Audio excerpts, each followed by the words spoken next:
Մի հետաքրքիր, բայց միևնույն ժամանակ շատ զազրելի քրեական վարույթի մասին էի ցանկանում հանրությանը իրազեկել, որը նախաձեռնված է քրեական օրենսգրքի 297-րդ հոդվածի 2-րդ մասի 3-րդ կետով, եւ խոսքը վերաբերվում է TikTok-յան հարթակում հայտնի Հայկ Եղիյանի կողմից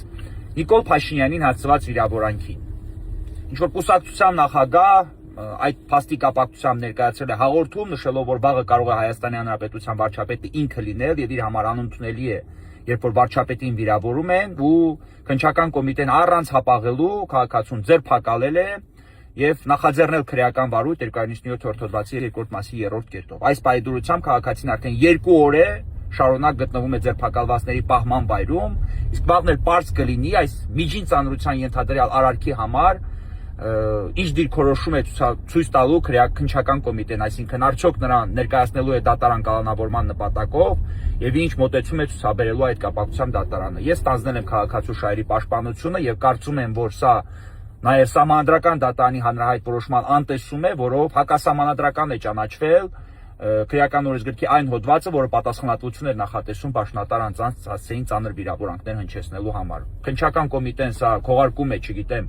ունիվերսալ հանցակազմով, խուլիգանությունով, ընդ որում խուլիգանության 2-րդ մասի 3-րդ կետով եւ քաղաքացիների ենթարկում ուղղակի քաղաքական ու քրեական հետապնդման։ Ամփոփ ասած, Հայկ Եղիյանին կարելի է անդերապահորեն համալրել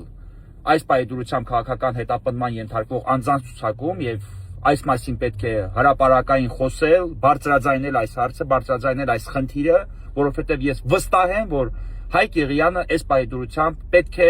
իր ձերբակալվածի կարգավիճակով հանդերձ համարվի քաղբանտարկյալ, որովհետեւ մարդը ընդամենը իր քաղաքական խոսքը կոշտ եւ կոպիտ արտահայտելու համար ենթարկվում է փաստացի քրեական հետապնդման եւ այս պայդրությամբ